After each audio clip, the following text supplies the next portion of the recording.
Magandang gabi, pambungad sa ating newscast.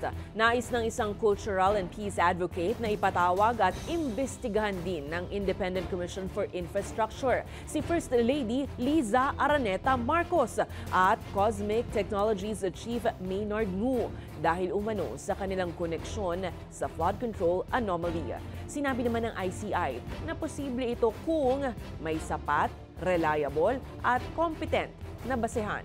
Ang balitang ito ni Naomi Almohan.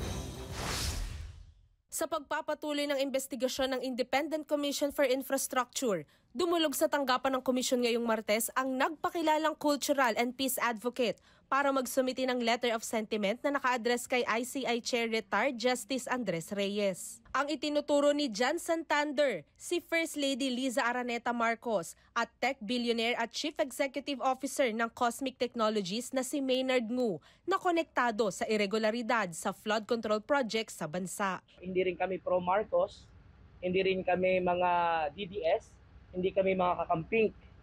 Okay, ito yung sarili naming pananaw bilang parte o bilang individual na naninirahan dito sa bansa natin. This is my personal opinion. Naniniwala ako na kailangan merong managot bilang mamamayan. Aniya, dapat din imbestigahan ang unang ginang dahil posible siyang nakinabang kay Ngu o vice versa. Matapos ilang beses aniya silang nakitang magkasama sa mga event, base na rin sa mga isinumiti niyang mga larawan.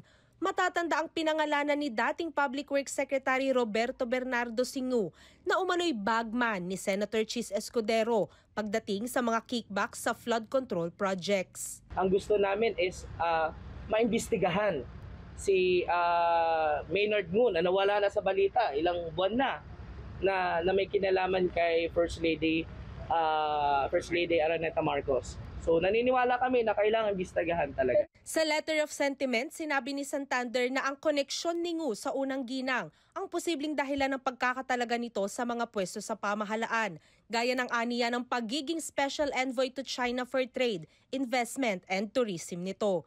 Kaya kanyang panawagan, imbestigahan ng dalawang personalidad, imbitahan sa pagdinig ng ICI at sampahan ng kaso ang isa sa kanila o pareho kung ituturong guilty ng mga ebidensya.